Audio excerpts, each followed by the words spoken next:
Баршаңызға сәлем, каналыма қош келдіңіздер. Бүгінгі видеода мен қойдың құйрық майынан осындай 3 түрлі кюрдук жасайтын боламын, немесе салат деп аталады. Менде осындай тұздалған құйрық май, оны екіге бөліп алып, осындай бөліктерге бөліп, екі ыдыста қайнататын боламыз. Мен енді құйрық майдың қалыңдығын 3 см, 4 см әртүрлі болып кесілді. Сіздер бір келке етіп кессеңіздер болады.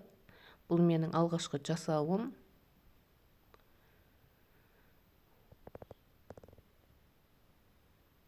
Жақсылап жуып алған құйрық майымыз енді ыдысына салатын боламыз. Пияздың қабығын мен алдын ала жуып дайындап қойғам.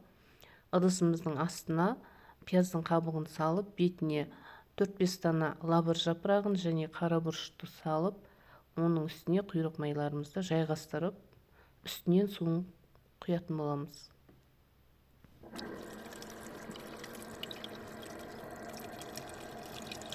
Құйрық май батып тұрғанша суды мөлшерімен құямыз.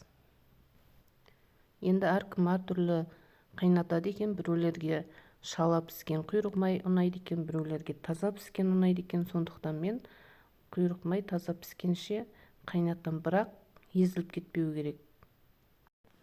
Пияздың қабығы қайнағаннан кейін құйрық майға керемет түс береді екен.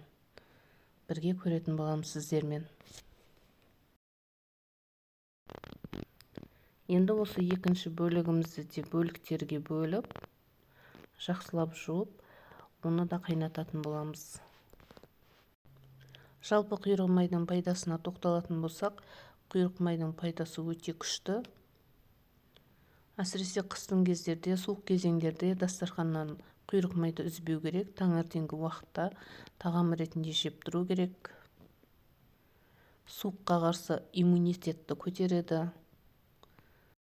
Суықтағанда күйдіріп, соның майымен денені ысылап, жөтелгенде майын ішу керек. Өкпедегі қақырықтың түсуіне өте күшті ықпалын тигізеді. Жуылған майларды енді екінші ыдысқа салып, оны да қайнатамын енді. Ыдыстың ішіне осылай лавр жапырағынан және қара бұрыштан салып, үстіне майларды жайғастырып, суын құйып, отқа қойып 40-45 минут қайнатып аламын піскенше.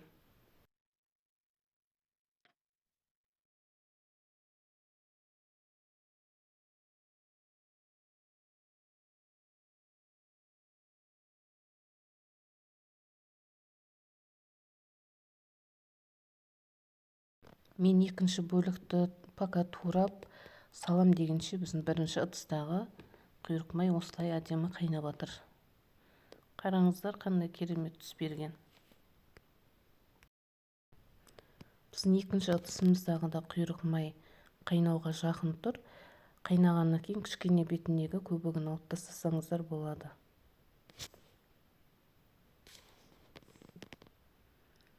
Міне бұл пияздың қабығы қосылып қайнатылған құйрық май, түсі өте керемет.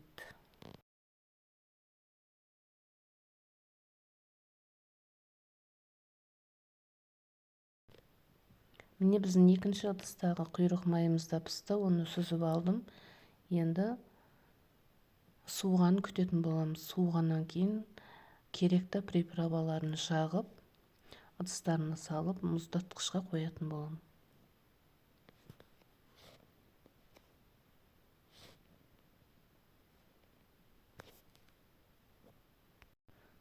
Міне біздің майларымыз суды, енді приправаларын жағатын боламыз. Мен қолданған приправалар паприка және 2 түрлі қызыл бұрыш, тұз және чеснокты майдалап турадым. Барлығын осылай араластырып аламыз. Бір-бір пачкадан қостым. Менде қызыл бұрыш 2 түрлі болып шықты. Біреуі сарғыш қызыл және біреуі өте қып-қызыл болып. Бірінші суға піскен құйрық майдан бастадым. Ыдыстағы приправаларымызға құйрық майды осылай аунатып, керекті ыдыстарыңызға шетінен сала бересіздер.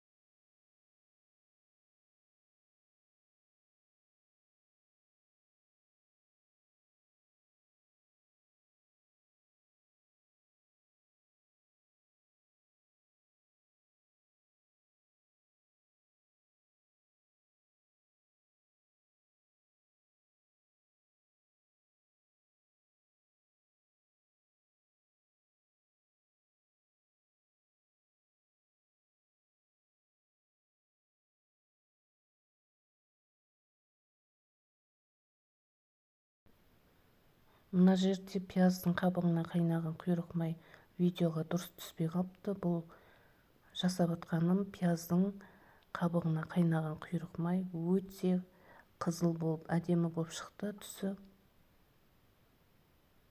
Суға қайнаған құйрық майдан пияздың қабығына қайнаған құйрық майдың түсі өте әдемі шықты.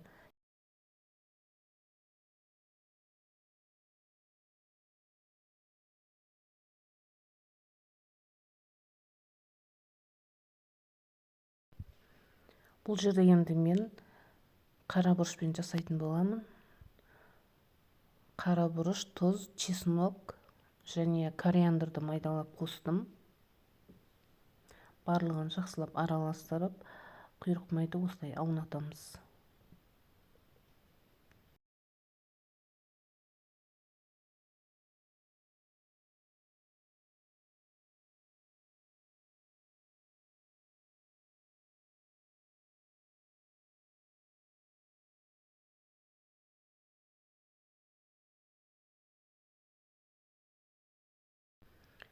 Соңғы жасаған құйрық майды мен пакетке салдым. Барлығын енді мұздатқышқа бір күнге қойып, ертесіне сіздерге кесіп көрсететін боламын.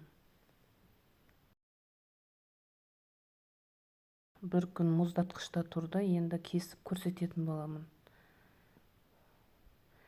Егер де менің каналыма тіркелмеген болсаңыздар, тіркеліп, лайк басып, видеома өз пікірлеріңізді қалдыра отырыңыздар. Менімен болғандарыңызға рахмет. Мені жоғалтып алмас үшін каналыма тіркеліп кетіңіздер.